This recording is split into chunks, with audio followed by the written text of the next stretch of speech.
Hello मित्रों, नमस्कार। और आप लोग कैसे हैं? उम्मीद है कि आप लोग अच्छे ही होंगे। और हमने आपको ऋग वैदिक सभ्यता में ऋग वैदिक जीवन के बारे में बता रहा था। पिछली क्लास में मैं सामाजिक जीवन और आर्थिक जीवन आपको बता चुका हूं। अब ये आगे उनका राजनीतिक जीवन क्या था और इनके धार्मिक जीवन क्या थे। तो आज मैं आपको राजनीतिक जीवन के बारे में इनके बताऊंगा कि ऋग्वेद के लोग के राजनीतिक जीवन क्या था, उनकी इकाइयाँ क्या थी, कैसे जीवन व्यतीत करते, तो सारी चीज़ें बताऊंगा।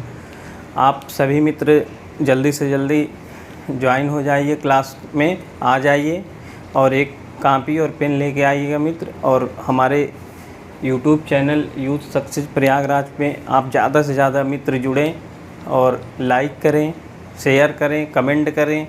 जो समझ में ना आए वो बताएं।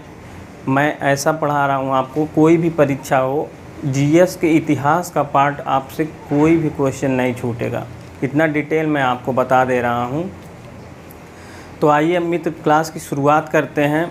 तो देखते हैं कि ऋग्वेद के जो राजनीतिक जीवन था वो लोग कैसे रहते थे। जैसा कि हमें पता है कि जो आर्य थे, यही आर्य लोग ऋग्वेद के आर्य जो होते थे, यही आर्य लोग ही ऋग्वेद काल में जो थे आर्य ही कहा जाता था ऋग्वेद काल के लोगों को। आर्य जो है मध्य एशिया से आए थे और ये जब मध्य एशिया से आए थे और सब ये विभिन्न जनों में विभक्त हो गए थे। ये जैसे पहले क्या होता था, कबीलाई ज़िंदगी जीते थे। इनका जो अस्थाई जीवन था नहीं, अस्थाई जीवन ना हो जाना। कबीले जैसे आज के ज़माने में हम लोग कहीं कहीं देखते हैं, कुछ लोग बाहर से आते हैं, अजीबोगरीब तरीके के लोग रहते हैं एक जगह, कहीं इकट्ठा टेंट वेंट लगा के अपना वहीं जीवन यापन व्यतीत करते, कुछ दिन रहते हैं, कमाते खाते हैं, फिर निकल जाते हैं। तो उसी प्रकार का जीवन उस समय ऋग्वेद काल के आर्यों का था। ये भी मतलब कोई अस्थाई जीवन, ऋग्वेद काल तक अस्थाई जीवन का प्रमाण मित्र हमें नहीं मिलता है। तो ये कबीलाई जीवन थे। इनके पास पशुएं थे, चारागाह टाइप के थे और जैसे बंजारा नहीं होता, बंजारा टाइप की ज़िंदगी इन लोगों की हुआ करती थी। और इनकी जो प्रमुख इकाइयाँ, जब हमें राजनीतिक जीवन में जैसे जैसे पता चला कि इनकी जो प्रमुख इकाई होती थी, इनकी जो जैसे इकाई बना है, इनका जो समाज को माध्यम है, जैसे जन होता था, फिर उस सबसे ऊपर जन होता था, फिर उसके नीचे विश्व होता था, विश्व के नीचे ग्राम होता था, ग्राम के नीचे कुल होता था। तो ये इनकी मतलब इनकी प्रशासनिक इकाइयाँ थी मित्र। प्रशासनिक इकाइयों में जैसे कि हमने आपको बताया जन जो होता था वो सबसे बड़ी इकाई होती थी इनके ऋग्वेद काल की। और ये जन में जो मुखिया होता था, जन का जो मुखिया होता था, उसी को राजा कहा जाता था। राजा कहा जाता था या राजन कहा जाता था, गोपति कहा जाता था। ये सारी चीज़ें जो हैं उसी जन के जो मुखिया होते थे उन्हीं के लिए ये शब्द का प्रयोग हुआ था मित्र। अब आते हैं विश्व उसके नीचे इकाई थी। जैसे आज का जैसे ब्लॉक होता है, जैसे एक ब्लॉक होता है, उसी ब्लॉक के तरीके ये विश्व था। फिर उसके नीचे आते हैं ग्राम जैसे होता है, जैसे गांव होता है, जैसे हम लोगों का गांव का जो प्रमुख होता था एक ग्रामीणी होता था, जैसे आज के ज़माने में प्रधान होता है। तो उसी प्रकार ग्रामीणी होता था। और जो ये इनकी जो ग्राम की वो थी, इसमें इसके मतलब परिवारों को तमाम परिवार मिल के एक ग्राम की रचना किए थे। उसमें जैसे परिवार आपको पता है संयुक्त परिवार होते थे। सभी परिवार मिल के मतलब स्वजन, अपने रिलेशन वाले सब रिश्तेदार सब मिल के मतलब एक जगह इकट्ठा होकर जब रहने लगते थे तो उसी को एक मतलब ग्राम की संज्ञा दे दिया जाता था। तो फिर उसके नीचे आते हैं हम लोग कुल।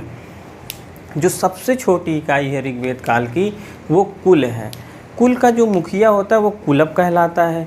और जो कुलव होता था वो परिवार का सबसे वयोवृद्ध, जैसे आपके परिवार या हमारे परिवार में जैसे सबसे वृद्ध जो होता है, जैसे आपके घर में सबसे वृद्ध दादाजी हो गए, तो दादाजी जो होते थे वो परिवार का मुखिया होते थे और इनको असीमित अधिकार प्राप्त थे। दादाजी कोई भी निर्णय लेना होता था परिवार का तो फिर उन्हीं दादाजी से लिया जाता था। जो वयोवृद्ध सबसे थे उन्हीं से मतलब कोई भी आदेश, कोई भी निर्णय, कोई भी कुछ भी लेना था तो उन्हीं से लिया जाता था। तो ये इनकी इकाइयाँ हो गई क्रमशः मित्र।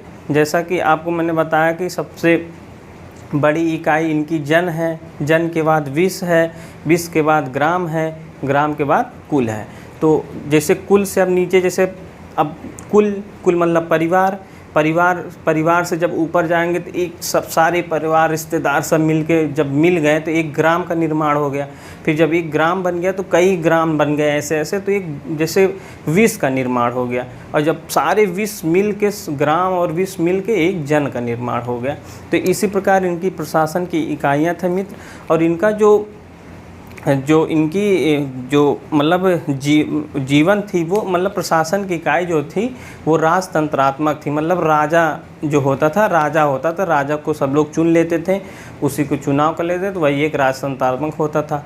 और जो एक बार जो बन गया राजा तो उसी के मतलब वंशानुगत चलता था, उसी के परिवार के लोग ही फिर धीरे धीरे मतलब वंशानुगत वहाँ राजा प्रणाली था।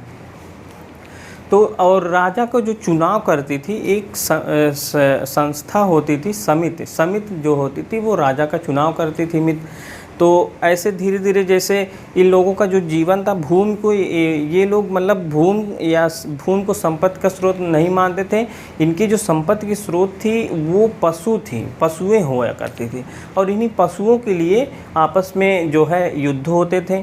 तो उन्हीं युद्धों से बचने के लिए जब लोग ग्राम का निर्माण किए, धीरे धीरे जब बसते गए, तो जैसे मुखिया का निर्माण किए, तो एक मुखिया में से एक जो वरिष्ठ मुखिया था, जैसे एक कुल वाले मिलके एक जन वाले, जैसे कई जनों में फिर विभक्त हो गए। जैसे आज के ज़माने में ज़िले हैं तो कई जन में जब विभक्त हो गए तो जब जिसके पास ज़्यादा पशु होती थी और जिसके पास कम पशु होती, जैसे ज़्यादा पशु जिसके पास होती थी वो मतलब उस शक्तिशाली होता था, अपने आप को शक्तिशाली जन महसूस करता था।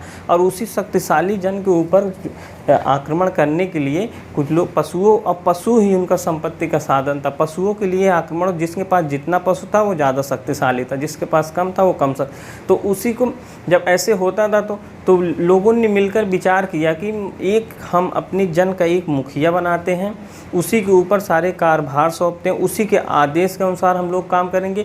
वो हमें युद्धों से रक्षा हमारी करेगा और युद्ध से हमें रक्षा करेगा और हमारे पशुओं की सुरक्षा करेगा। जो उनका पशु संपत्ति का साधन था, मतलब उनकी संपत्ति का सुरक्षा भी करेगा। तो इन्होंने मिलकर इसी एक राजा का निर्माण किया। तो वही राजा जो होता था वही राजा जो है इनकी रक्षा करता था। तो इनके जो अब देखते हैं मित्र, आगे हम चल के देखते हैं ये इनके जो प्रशासनिक इकाइयाँ क्या क्या थी। इनके प्रशासनिक इकाइयों में जैसे शब्दावलियाँ हैं, यही हमारी परीक्षाओं में पूछी जाती हैं। तो जो शब्दावलियाँ ऋग्वेद काल में हुई हैं तो उसी को हम देखते हैं। तो जब इन्होंने राजा का निर्माण कर लिया तो राजा जब निर्माण हो गया तो राजा, अब भाई राजा हो गया तो राजा अब जैसे कोई हो गया तो वो अपना काम धाम तो करेगा नहीं, वो भी राजा रहेगा, आदेश का पालन करेगा। तो जब ऐसे ऐसे होते होते तो वो उसका जीवन यापन खाने पीने उससे लाले पड़ने लगे। तो वो मिल के सभी जन के लोगों ने मिल के राजा के लिए एक मतलब कर टाइप का, कर तो नहीं कह सकते, कर टाइप का एक बलि जो होता था उस समय, एक मतलब स्वेच्छा से सभी जन के लोग मिल के स्वेच्छा को राजा को कुछ दान दिया करते थे, वहीं से वो अपना जीवन यापन चलाता था। अब तो उसी का नाम है बल। तो ये कई बार परीक्षाओं में पूछा गया है कि ऋग्वेद काल में बलि क्या है। तो एक उपहार टाइप का ये था और वो कोई दबाव नहीं था कि कोई ये दे वो दे ये दे, मतलब सबको देना अनिवार्य नहीं था। जिसके पास जो भी होता था, दूध दही घी कुछ भी होता था, वो ले जाके अनाज जौ जो कुछ भी होता था वो राजा को ले जाके दे दे। राजा अपना जीवन यापन उसी से अपने परिवार का भरण पोषण करता था। तो उसी को बलि कहा गया है। तो जो अपनी स्वेच्छा से लोग देते थे उसी को बला। इनकी प्रशासनिक इकाइयों में जैसे पुरोहित सबसे प्रमुख था। पुरोहित जो होता था वो राजा का मित्र होता था और उसका सच्चा जो है मार्गदर्शक होता था। पुरोहित ही जितना कहता था उतना ही राजा करते थे। तो पुरोहितों में वही जैसे वर्ग तो बटी गया था आपका, वर्ण व्यवस्था का तो ऋग्वेद काल में आ ही गया था। 10वें मंडल में हमें तो जो पुरोहित होते थे वो ब्राह्मण होते थे, तो जैसे पुरोहित ही जो कहते थे वही राजा मानता था। और उसके नीचे जब आते हैं तो सेनानी वर्ग आता है, और सेनानी का काम होता था युद्ध भूमि में राजा के आदेश को मानना। जैसे जब युद्ध होता था तो ये सेनानी सैनिक लोग जैसे आज भी हैं तो राजा के आदेशों का पालन करते थे। युद्ध में राजा जो कहता था वो उसे करते थे। फिर उसके बाद आते हैं ग्रामीणी जो होता था वो ग्राम होता था, उसी ग्राम का मुखिया होता था, उसी को ग्रामीणी कहा जाता था। फिर आगे आते हैं राजपति मिलता है, कहाँ है, ये है राजपति मिलता है। जैसे इनकी ज़िंदगी चरवाहा की ज़िंदगी थी, तो चरवाहा का ज़िंदगी में भी चरवाहे लोग जैसे होते थे उनको भी देखभाल के लिए एक जो चरवाहे का जो एक मुखिया जो बना दिया गया था, वही उसी को राजपति कहा जाता था। ये आप लोग देखते राजपति कहा जाता। और एक शब्द मिलता है इभ्य, ये राजा का निजी सेवक होता था। मतलब इभ्य जो है होता था ये राजा का एकदम निजी सेवक होता था, उन्हीं के साथ रहता था। और उग्र एक शब्द आता है, उग्र जो है हमारी सुरक्षा के लिए होती, जैसे आज के ज़माने में जो है पुलिस को उस समय का उग्र कहा जाता था। और फिर आता स्पष्ट से होता है, इससे गुप्तचर मतलब जासूस जिसको कहा जाता है, तो वो चीज़ें होती थी। तो ये इनकी प्रशासन की इकाइयाँ थी। क्रमशः मैंने आपको प्रशासन की इकाइयाँ बताया, जैसे पुरोहित राजा का सच्चा मित्र होता था। फिर उसके बाद सेनानी युद्ध में राजा का आदेश का पालन करता था, युद्ध करता था। उसके बाद ग्रामीणी जो ग्राम का मुखिया होता था। फिर उसके बाद राजपति जो चरवाहे होते थे, उन चरवाहों का जब एक अधिकारी होता था उसी को राजपति कहा जाता था। और इभ्य जो होता था वो राजा का जो है निजी सेवक होता था। और जो उग्र होता था ये सुरक्षा करता था, मतलब जो कबीले थे उनकी सुरक्षा जो करता था उसको कहा जाता था इभ्य। जैसे आज पुलिस जो होती है उसी को इभ्य कहा जाता है। तो ये इनकी प्रशासनिक इकाइयाँ हुई। तो अब जैसे राजा तो हो गया, अब राजा के जो भी कार्य थे निरंकुश राजा ना होने पाए, तो इसके लिए सभी लोगों ने मिल के कुछ सभाएं का वो किया था। जैसे राजा निरंकुश ना होने पाए उसके लिए जो भी ये कार्य किए थे, तो जैसे निरंकुश ना होने की सभा समिति तमाम चीज़ें को गठन हो गया। जिससे राजा निरंकुश ना होने पाए इसलिए कुछ संस्थाओं का निर्माण इन्होंने किया था। तो कुछ संस्थाओं में जैसे हम सबसे पहले देखते हैं सभा का उल्लेख मित्र हमें ऋग्वेद में 8 बार मिलता है। इसका जो अध्यक्ष होता था, आप लोग लिखते जाइए, हमने ब्लैक बोर्ड पे नहीं लिखा, मैं आपको बता रहा हूँ, फिर अभी बाद में इसको पूरा समझाऊंगा। तो कुछ चीज़ें मैंने नहीं लिखा है ब्लैक बोर्ड पे, तो वो आप नोट करते जाइए। जैसे सभा जो होता था ये सभा का ऋग्वेद में हमें 8 बार उल्लेख मिलता है। इसका जो अध्यक्ष होता था उसे सभ्य कहा जाता था, और जो सदस्य होते थे उनको सुजाता कहा जाता था। तो जिसे अध्यक्ष को सभ्य कहा जाता था और जो उनके जो सदस्य होते थे उनको सुजाता कहा जाता था। तो मित्र इसका ये जो होता था ये विशेष और सम्मानित लोगों की सभा होती थी। जैसे पुरोहित विशेष लोग जो होते थे और सम्मानित लोग होते थे उनके लिए इसका निर्माण किया गया था। उसमें ये लोग रहते थे। और इसी में एक शब्द आया है सभा में, जो किलवस्त पद आया है। तो इस किलवस्त पद का मतलब होता है कि ये पाप को समाप्त करने वाली संस्था थी। इस सब मतलब किलवस्त शब्द जो होता था इसी सभा के लिए प्रयोग होता था। तो उसका जो अर्थ होता है वो पाप को समाप्त करने वाली संस्था। तो सभा जो होती थी वो पाप को समाप्त करने वाली संस्था थी। और जैसा देखा जाए आज के वर्तमान परिप्रेक्ष्य में, तो जो हमारी राज्य सभा होती है उसी प्रकार ये सभा होती थी उस टाइम ऋग्वेद काल में। और फिर उसके बाद दूसरा जो आता है वो समिति का हमें इसे ऋग्वेद में इसका उल्लेख 9 बार मिलता है। यही परीक्षाओं में मित्र कई बार पूछा गया है। समिति का उल्लेख ऋग्वेद में 9 बार मिलता है। और समिति का जो अध्यक्ष होता था उसे ईशान कहा जाता था। समिति का जो अध्यक्ष होता था उसे ईशान कहा जाता था। और ये सर्वसाधारण सभा थी, इसमें सब लोग रहते थे, सभी लोग इसमें रहते थे। और यही जो सभा सर्वसाधारण की सभा थी समिति, इसी समिति के माध्यम से ही राजा का चुनाव होता था। मतलब इसी समिति के लोग मिलकर ही एक राजा का चुनाव करते थे। तो ये शब्द परीक्षा में पूछा गया है कि ऋग्वेद काल में राजा का चुनाव करने वाली इस संस्था कौन सी थी। ऑप्शन में जैसे दे दिया सभा, समिति, गण, विदत। तो आपको पता हो गया आज कि मतलब जो समिति होती थी वही राजा का चुनाव करती थी। और फिर आगे जैसे अब ये हो गया, तो इसको वर्तमान परिप्रेक्ष्य में अगर देखा जाए तो ये लोकसभा, जैसे आज लोकसभा है तो ये समिति कहलाएगी। उस समय की समिति थी उसी तरीके की, और जो सभा थी वो राज्यसभा की तरह उसमें मतलब जैसे होते थे। फिर सभा और समिति होती, सभा समिति के एक साथ उल्लेख मिलता है। तो सभा और समिति जो होती थी ये राजा को मतलब राजा जो निरंकुश ना होने पाए उस पर अंकुश लगाती थी।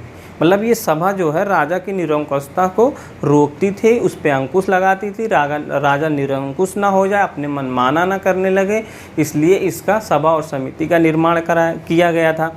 और जैसा कि ये कई बार हमें बहुत वेरी इंपॉर्टेंट प्रश्न है कि अथर्ववेद में सभा और समिति को प्रजापति की 2 पुत्रियों कहा गया है।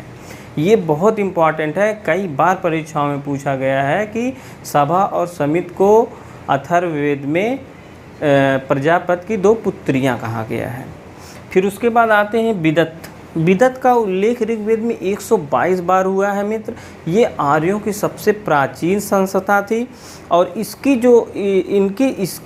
जो कार्य था सैनिक कार्य था और धार्मिक कार्य, मतलब सैनिक कार्य जो भी होते थे, सैनिक कार्य जो होते थे और धार्मिक कार्य इसे विदत में होते थे। फिर आते हैं एक और संस्था थी गण। गण का भी उल्लेख हमें ऋग्वेद में 46 बार ये काफ़ी इम्पॉर्टेंट चीज़ें हैं जो मैं बोल रहा हूँ। उल्लेख कई बार मिलाने के लिए पूछ लेगा। अब जैसे सभा का 8 बार, समिति का 9 बार, गण का 46 बार, विदत का 122 बार। तो ये आपको याद रहेगा, ये परीक्षाओं में पूछा गया है। गाय का 176 बार हुआ है। देवताओं में अभी जब हम धार्मिक जीवन बताएं तो उनका उल्लेख कितनी बार हुआ है। ये सारी चीज़ें जो है हम आपको बता रहे हैं, ये आप लोग नोट करते जाइए। अभी हम ब्लैक बोर्ड से हट जाएंगे तो आप शार्ट स्क्रीन ले लीजिएगा, नहीं तो आप नोट करते जाइए मित्र। तो फिर आते हैं गण। हम देखते हैं गण का जो है 46 बार उल्लेख हुआ है और इसमें जो कुलीन लोग होते थे वही लोग इस गण में शामिल होते थे और इसका जो मुखिया होता था उसे गणपति कहा जाता था। बस इतना जानिए, गण के मुखिया को गणपति कहा जाता था। इसका ऋग्वेद में 46 बार उल्लेख है। इसमें जो कुलीन लोग होते थे उनकी एक संस्था थी। फिर उसके बाद आती है जन। जन जो होती थी ये प्रशासन की सर्वोच्च इकाई मानी जाती थी। ऋग वैदिक प्रशासन की जो सर्वोच्च इकाई मानी जाती थी वो मित्र थी जन। तो जन थी और ये जन का जो मुखिया होता था वो कबीला या राजा होता था। कबीला या राजा इसी का मुखिया होता था। और जो हमें कुछ जन के बारे में जानकारी, जैसे जन मतलब कुछ जन हैं उसके बारे में हम आपको बता रहे हैं। जैसे कुछ प्रमुख जन हैं, तो जैसे भरत जन हो गया, पूर्व जन हो गया, यदु जन हो गया, तुर्वस जन हो गया, अड़ु जन हो गया और द्रुहु जन। ये सारी जन थे। ये सब प्रमुख जन थे। तो इनको हमने आपको बताया है, भरत जन, पुरु जन, यदु जन, तुर्वस जन, अड़ु जन, द्रुहु जन। ये सारे प्रमुख जन थे। और जैसे इसमें जो सबसे प्रमुख जन था वो भरत कबीला था। भरत जन था, ये सबसे प्रमुख था। ये सरस्वती और यमुना नदी के जो बीच का क्षेत्र था वहीं पे ये लोग निवास करते थे, ये भरत कबीले के लोग। और ये इनका जो वंश था वो त्रिप्सु वंश के लोग यहाँ पे रहते थे। और इसी कबीले के नाम से, इसी भरत कबीले के नाम से हमारे देश का नाम भारत पड़ा है। ये भी माना जाता है कि भरत कबीले के ही नाम पे हमारे देश का नाम भारत पड़ा, ये भी जाना जाता। और इन कबीले के जो लोग थे वो त्रिप्सु वंश के होते थे। इनकी जो प्रमुख राजा थे, जैसे पिजवन था, पिजवन का पुत्र था देवोदास, और देवोदास का जो पुत्र था वो सुदास था। सुदास के बारे में आपको दशराग युद्ध में जो युद्ध हुआ था, सुदास जो था इसी भरत जन का राजा था, जो दसराग युद्ध में विजयी हुआ था।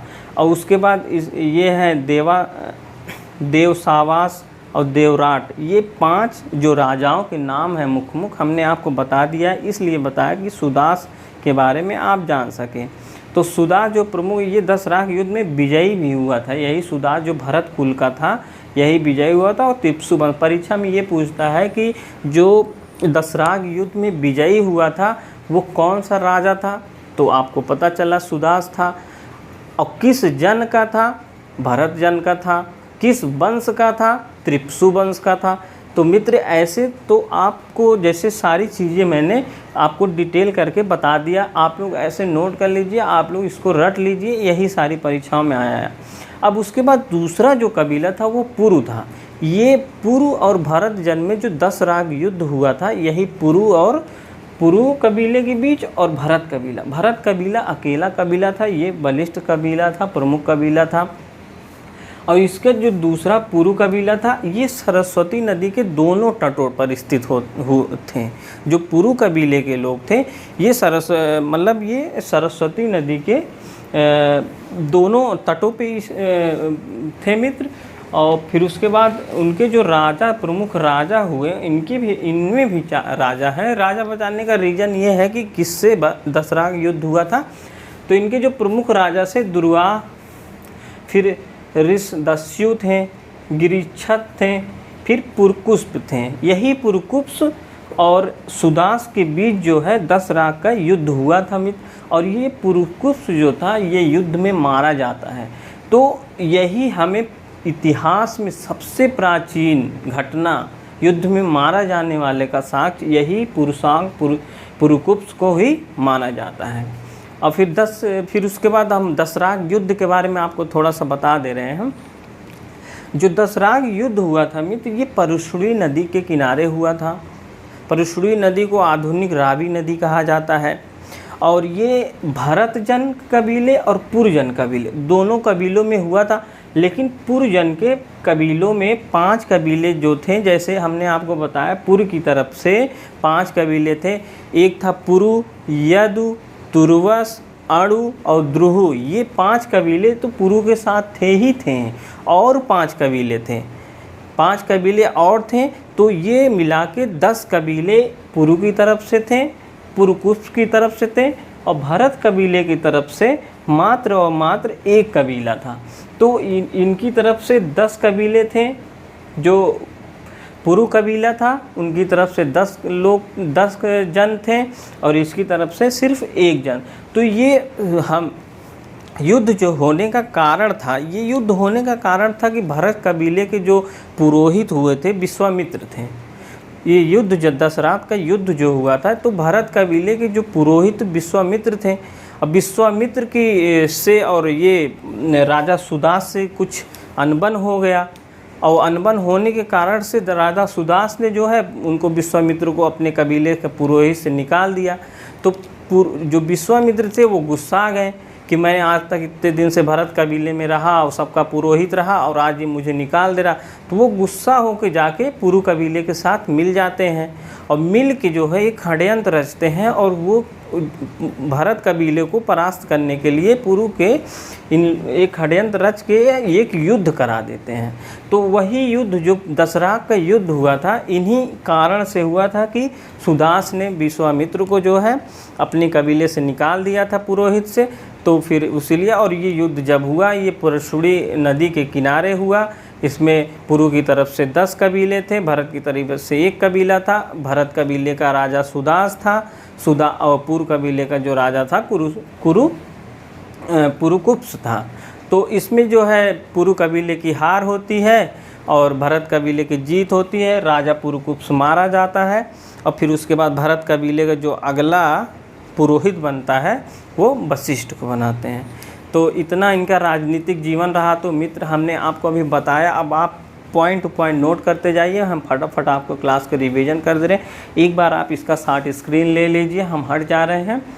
और तो ठीक है मित्र, देखते हैं जैसे इनकी प्रशासनिक इकाई प्रशासनिक इकाई जिनका जो जीवन था मित्र, एक चरवाहा अस्थायी जीवन, बंजारे का जीवन था, हुआ करता था। तो इन्होंने जब अपना जीवन का विकास किया तो सबसे पहले जैसे कुल हुआ, जैसे कुल का मतलब परिवार, परिवार से फिर एक ग्राम बना, ग्राम से फिर एक विश्व बना, विश्व से फिर एक जन बना। तो जन जो इनकी थी सबसे बड़ी प्रशासनिक इकाई थी और कुल इनकी सबसे छोटी प्रशासनिक इकाई थी। ये परीक्षा में पूछा जाता है कि ऋग्वेद काल की सबसे छोटी इकाई कौन थी, तो आप पता चल गया आज की सबसे छोटी इकाई जो थी कुल है। तो कुल का मुखिया कुलप होता था, ग्राम का मुखिया ग्रामणी होता था, विश्व का मुखिया विस्पति होता था और जन का जो होता था राजा होता था। राजा को राजन और गोपति भी कहा जाता था। गोपति का मतलब गायों का रक्षक कहा जाता था। फिर उसके बाद इनका जो राजनीतिक जीवन था ये राजतांत्रिक प्रणाली और वंशागत प्रणाली पर आधारित था। और समिति जो होती थी ये राजा का चुनाव करती थे और राजा का कार्य होता था कि मानव की सुरक्षा करना और पशुओं की सुरक्षा करना, क्योंकि पशु इनका संपत्ति का साधन था। तो इसका मतलब राजा मानव की सुरक्षा करना और इनकी संपत्ति की सुरक्षा के लिए इन्होंने राजा का निर्माण किया। राजा को बलि नामक एक कर देते थे, बलि नामक एक उपहार देते थे जो कर कहा जा सकता है, कर की टाइप, और वो भी जो स्वेच्छा से जो लोग देना चाहते थे वही देते थे। और इनकी प्रशासनिक इकाइयों में जो सबसे प्रमुख होते थे वो पुरोहित होते थे, जो राजा का सच्चा मित्र और इसका पथ प्रदर्शक होते थे। सेनानी जो होते थे युद्ध में उन राजा के साथ राजा के आदेशों का पालन करते थे। फिर उसके बाद ग्रामणी होते थे, ग्राम का मुखिया होता था ग्रामणी। राजपति जो होता था ये चरवाहे होते थे, चरवाहों का जो मुख्य अधिकारी होता था उसी को राजपति कहा जाता था। और इभ्य जो होते थे ये राजा का निजी सेवक हुआ करते थे। और उग्र जो होते थे ये पुलिस होते थे। ये जो है इनकी प्रशासनिक इकाइयाँ थीं। और जैसे राजा के कार्यों का जो मतलब निरंकुश राजा ना बन पाए उनके लिए तमाम सभा समिति का गठन किया गया था। तो सभा एक संस्था इनकी जो थी, सभा का उल्लेख हमें ऋग्वेद में मित्र 8 बार मिलता है। और ये विशेष और सामान्य लोगों की सभा थी। ये जो थी सभा जो है विशेष और सामान्य लोगों की संस्था थी। वर्तमान काल में जैसा हमारा आज राज्यसभा है उसी प्रकार ऋग्वेद काल में सभा हुआ करता था। और इसमें एक शब्द आया है किलवतस्पद। किलवतस्पद मतलब पाप को समाप्त करने वाला, मतलब इस सभा को पाप को समाप्त करने वाली संस्था भी कहा जा सकता है। फिर उसके बाद दूसरा आता है समिति। समिति का उल्लेख ऋग्वेद में हमें 9 बार मिलता है। और ये सर्वसाधारण की सभा थी, मतलब सर्वसाधारण मतलब सभी लोग उसमें हुआ करते थे। इसमें जो होते थे विशेष और सम्मानित लोग हुआ करते थे। तो इसमें यही जो होती थी, यही जो राजा का चुनाव यही सर्वसाधारण सभा के माध्यम से होता था। और ये जो वर्तमान हमारे लोकसभा को जैसे प्रधानमंत्री की नियुक्ति किया जाता है लोकसभा के सभी सदस्य मिलकर, उसी प्रकार ये सर्वसाधारण, तो लोकसभा से तुलना की जा सकती है समिति की। और फिर सभा और समिति का एक जगह मतलब एक साथ दोनों का उल्लेख हुआ है। ये राजा की निरंकुशता को मतलब निरंकुश राजा न बनने पाए उस पर अंकुश लगाने के लिए इसका भी गठन हुआ था। और ये अथर्ववेद में सभा और समिति को प्रजापति की 2 पुत्रियां कहा गया। प्रजापति कौन थे? प्रजापति उत्तर वैदिक काल में प्रमुख जो देवता इनके होते थे वही प्रजापति कहलाए थे। तो प्रजापति की जो पुत्रियां उससे तुलना किया गया है सभा और समिति का। उसके बाद विदत आता है। विदत का उल्लेख 122 बार ऋग्वेद में है। और आर्यों की यह प्राचीन संस्था थी। ये आर्यों की सबसे प्राचीन संस्था विदत थी। और इसका कार्य जो होता था सैनिक कार्य होता था, असैनिक कार्य भी होता था और धार्मिक कार्य इसे विदत के माध्यम से होता था। फिर उसका गण आता है। गण का उल्लेख ऋग्वेद में 46 बार है। ये कुलीन लोगों का वर्ग होता था। यहाँ का जो मुखिया होता था उसे गणपति कहा जाता था। और जन, फिर एक संस्था थी जन जो है सर्वोच्च इकाई होती थी। इसका जो मुखिया होता था कुलप या राजा होता था। तो और ये राजा होता था। और कुछ प्रमुख जो कबीला या जन है उसके बारे में, जैसे कुछ प्रमुख कबीले और जन जो हमें मिलते हैं नाम उनके बता रहे हैं। भरत कबीला, पुर कबीला, यदु कबीला, चाहे जन कहिए चाहे कबीला कहिए। तो यदु, तुर्वस, अड़ु और द्रुहु, इतने मतलब 5 कबीलों का नाम 6 कबीलों का नाम हमें मिलता है। मिलता तो बहुत सारे कबीलों के, लेकिन मुख्य जो प्रमुख कबीले थे उनका नाम। और इसमें जो भरत कबीला था, ये सरस्वती और यमुना नदी के बीच बसा हुआ था और ये सबसे प्रमुख और सबसे बलिष्ठ कबीला था। और यहाँ के जो लोग थे वो त्रिप्सु वंश के लोग हुआ करते थे, त्रिप्सु वंश के होते थे। इसी कबीले के नाम पे हमारे देश का नाम भारत पड़ा। और जो इस कबीले के प्रमुख राजा थे वो पिजवन, पहला राजा पिजवन था। पिजवन का जो पुत्र था वो देवोदास था। फिर देवोदास का जो पुत्र था वो सुदास था।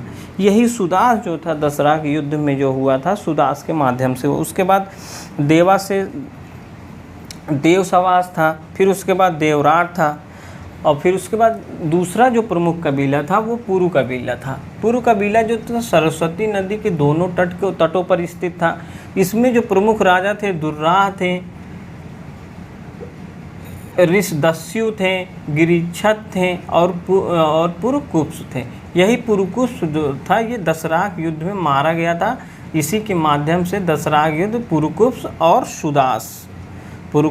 सुदास के मध्य जो है दसराक का युद्ध होता है मित्र। दसराक युद्ध हमें ऋग्वेद के 7वें मंडल में इसका उल्लेख मिलता है दसराक युद्ध का।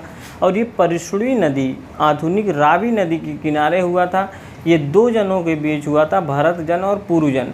भरत जन अकेले कबीला था और पुरुजन जो था वो 10 कबीलों को साथ में मिलकर, 5 तो ये थे ही पुर के साथ पुरु, यदु, तुर्वस, अड़ु और द्रुहु, ये 5 कबीले थे। और 5 कबीले थे उनके साथ मिलके ये पुरु के साथ 10 कबीले थे दसराक युद्ध में।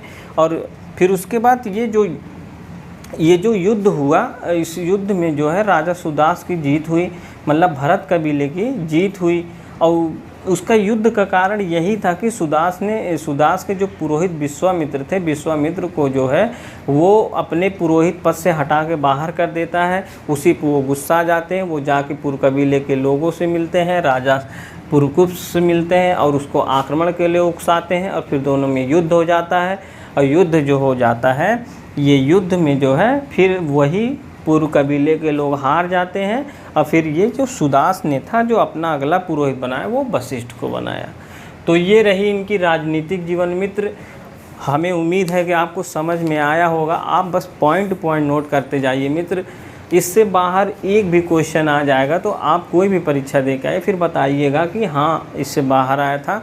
तो अगली क्लास में हम आपको बताएंगे इनके धार्मिक जीवन, फिर उत्तर वैदिक काल के बारे में बताएंगे। उत्तर वैदिक काल के लोगों का क्या जीवन था, कितना परिवर्तन हुआ था, क्या दशाएं थी।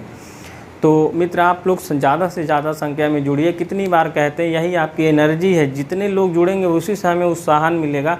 लेकिन आप लोग की संख्या बढ़ ही नहीं रही है। पता नहीं पढ़ाने में कोई कमी है कि आप लोग पढ़ना ही नहीं चाहते हैं।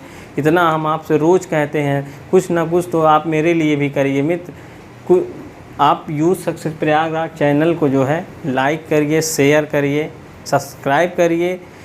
निःशुल्क चैनल है मित्र, आपको निःशुल्क दिया जा रहा है। बस आपसे बस इतना मांगा जा रहा है कि आप सिर्फ इसको ज़्यादा से ज़्यादा संख्या में इसको शेयर करिए, लाइक करिए। और जो ना समझ में आप कमेंट बॉक्स में कमेंट करिए, मैं आपको फिर से समझाऊंगा। जहाँ ना समझ में, जो पूछना हो, जो डाउट हो, सारी चीज़ें आप कर सकते हो। और हमारे टेलीग्राम चैनल पे आप जुड़ के, यूथ सक्सेस प्रयाग नाम चैनल ये भी है, चैनल ये टेलीग्राम पे भी है, इससे आप जुड़ जाइए। जो भी समस्या आप लिख उसमें भेजिए, आपकी सारी समस्याओं का निस्तारण किया जाएगा। तो मित्र हम उम्मीद करते हैं आप अच्छे होंगे, अच्छे से पढ़ाई करते रहिए, जम के एकदम पढ़ाई करिए। और पढ़ाई के साथ कोई समझौता नहीं, स्वस्थ रहिए, मस्त रहिए, खाते पीते रहिए एकदम बढ़िया से। तो ठीक है मित्र, अब यहीं पे हम आपके अपनी क्लास को विराम देते हैं। जय हिंद, जय भारत।